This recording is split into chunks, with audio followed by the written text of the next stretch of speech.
પાટણ સરસ્વતી તાલુકાના મેલુસણ ગામે કન્યા કેળવણી મહોત્સવ અને શાળા મહોત્સવ યોજાયો, જેમાં પાટણ જિલ્લા નાયબ કલેક્ટર શ્રી નીનામા સાહેબ અને CRC તથા ભરતભાઈ પુરવઠા ઇન્સ્પેક્ટર, પાટણ જિલ્લા FPS એસોસિએશન પ્રમુખ તલજાભાઈ દેસાઈ તથા મોતીભાઈ દેસાઈ, મેલુસણ પ્રાથમિક શાળાનો સ્ટાફ તથા ગ્રામજનો હાજર રહીને શાળા પ્રવેશ મહોત્સવનો ઉત્સવ મનાવ્યો હતો.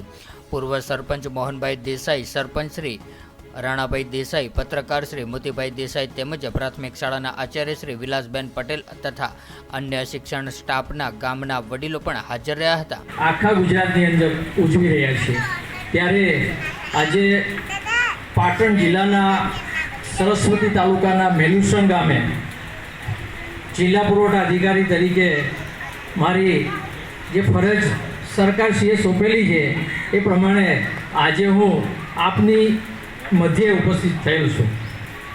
આ મેલુસણ ગામના સન્માનીય વડીલશ્રીઓ, સ્કૂલના પ્રિન્સિપાલ, સ્ટાફ, માજી સરપંચશ્રી, આંગણવાડી બહેનો અને ગામના પધારેલા મહેમાનો અને સૌથી વહાલા ભૂલકાઓ, આજે આપણે શાળા પ્રવેશ ઉત્સવ ઉજવી રહ્યા છીએ અને એમની સાથે સાથે કન્યા કેળવણી પણ ઉજવીએ છીએ.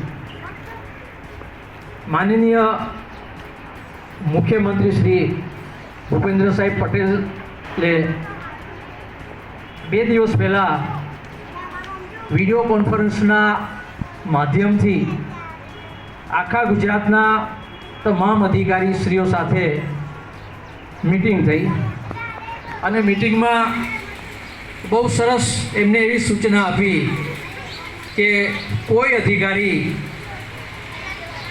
જેને જે શાળાઓ આપવામાં આવેલ છે એ શાળામાં ન જાય તો અગાઉથી જાણ કરજો.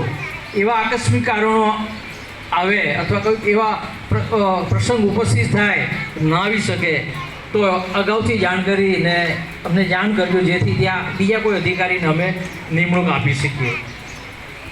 એટલે ફરજિયાત ગુજરાત સરકારના CMથી માંડીને તાલુકા કક્ષાના અધિકારીઓએ દરેક ગામની અંદર પોતાની જવાબદારી જે તે પ્રાથમિક શાળામાં જઈ અને નાના વિદ્યાર્થીઓની સમક્ષ બાળકોને પ્રોત્સાહિત કરે.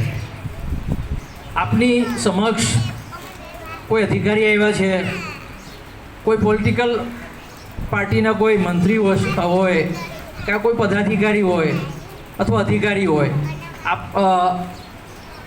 મેલુસણ ગામમાં થોડું ઓબ્ઝર્વેશન કર્યું, ગામની વસ્તી 2500થી ઉપર જેવી છે અને એમાં એક પ્રાઇવેટ સ્કૂલ પણ છે ને, એક પ્રાઇવેટ સ્કૂલ. 2 સ્કૂલો થઈ ગઈ એટલે કે બે ભાગ પડી ગયા. અમુક બાળકો પ્રાઇવેટ સ્કૂલમાં જતા હશે અને અમુક આપણે સરકારી સ્કૂલની અંદર આવે છે. હવે સરકારશ્રીનો ઉદ્દેશ્ય એવો છે કે પ્રાથમિક શાળામાં ભણતા વિદ્યાર્થીઓનો સર્વાંગી વિકાસ થાય, એક તરફી નહીં, સર્વાંગી વિકાસ થાય. સૌથી પહેલાં બાળકોની તંદુરસ્તી.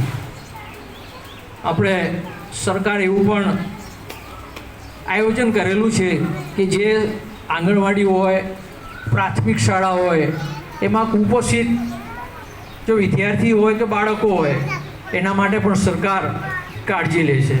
એટલે સૌથી પહેલાં આપણું સ્વાસ્થ્ય, બાળકોની તંદુરસ્તી જો સારી હશે તો બાળકો ભણવામાં ઉત્સાહિત હશે.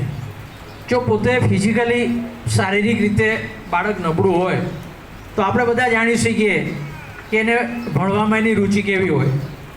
બાળક સામાન્ય રીતે ભણવામાં એને એટલી બધી રુચિ ન આવે એટલે એમાં વાલી પણ ટેન્શનમાં હોય, શિક્ષક પણ ટેન્શનમાં હોય અને સમાજ પ્રત્યે જે સેવા કરતા હોય એવાને એવું થાય. તો व्हाट्सएप, ट्विटर, फेसबुक, इंस्टा जहाँ भी आपका अकाउंट है, इसे शेयर बटन के द्वारा वहाँ पर शेयर करें।